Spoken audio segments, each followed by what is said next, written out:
कहते हैं जो जुर्म की गलियों में एक बार उतर गया वो या तो मिटता है या मिटा देता है, लेकिन जब दोस्त ही दुश्मन बन जाए तो मौत सिर्फ वक्त की मोहताज बन जाती है।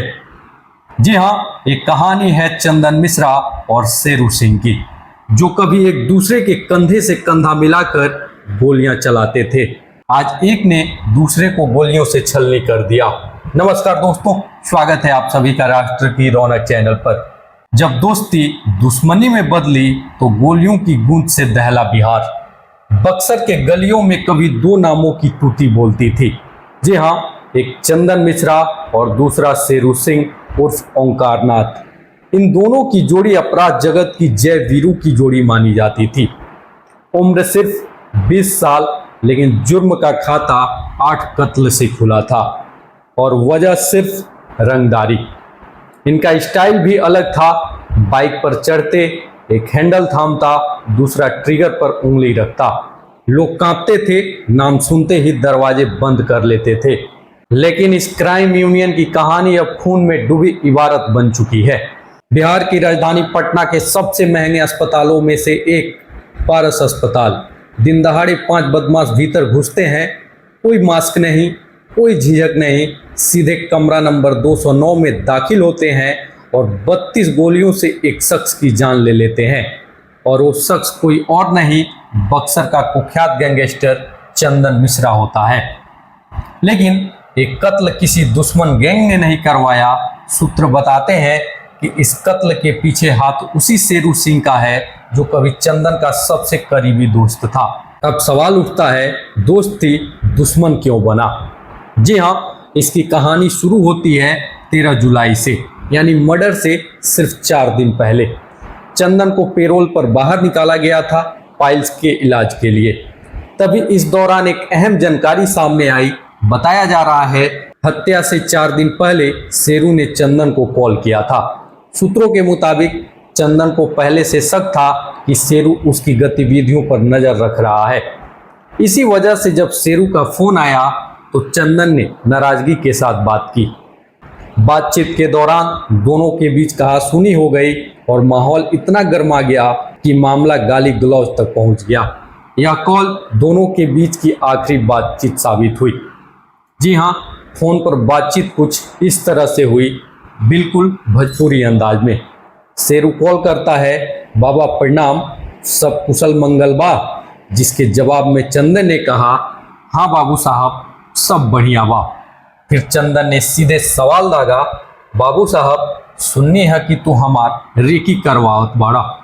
शेरू ने जवाब दिया, ना बाबा, ऐसा कोनो बात नहीं थे। इसके बाद दोनों के बीच बहस तेज हो गई और बात बिगड़ती चली गई। लेकिन चंदन को यकीन नहीं हुआ और इसी शक ने उस फोन कॉल को आखिरी बना दिया। और फिर 17 जुलाई को पारस अस्पताल में गोलीबारी होती है। ऑपरेशन के बाद चंदन बेड पर आराम कर रहा था, तभी शूटर अंदर घुसते हैं और तबातोड़ फायरिंग कर देते हैं। ये सारी घटना सीसीटीवी में कैद होती है, लेकिन इतनी तेजी से सब होता है कि अस्पताल तक को समझ नहीं आता है।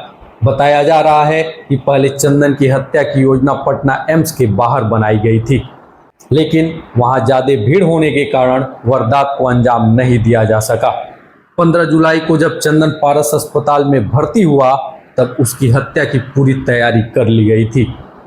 वहीं पुलिस की कार्रवाई और मास्टरमाइंड का भी खुलासा हो चुका है। अब पुलिस जांच में जुटी है।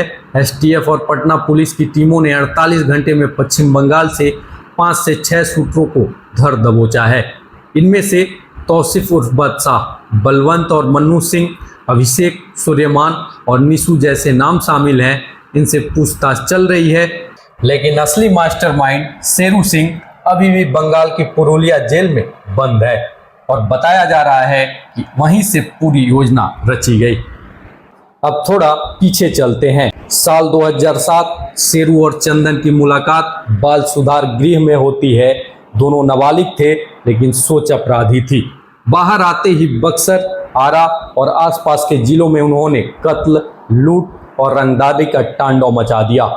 इन दोनों ने मिलकर 2011 में एक व्यापारी राजेंद्र केसरी की सिर्फ रंगदारी न मिलने पर हत्या कर दी थी।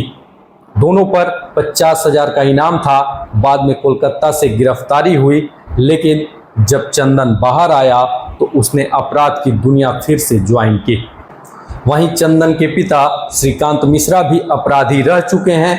कहा जाता है कि चंदन ने अपने मौसेरे भाई की हत्या का बदला इस्लाम मियां के भतीजे को सरेआम गोली मारकर लिया था। मतलब उसके जुर्म के पीछे व्यक्तिगत बदला और सिस्टम से खिलवाड़ दोनों थे। इस घटना के बाद पूरे बिहार में एक सवाल गूंज रहा है, अगर पारस जैसे हाई प्रोफाइल अस्पताल में गैंगवार हो सकती है तो आम आदमी कहां सुरक्षित है? और सबसे बड़ा सवाल, क्या ये सिर्फ दो गैंगस्टरों की दुश्मनी थी या बिहार में एक बार फिर जंगल राज की वापसी हो रही है?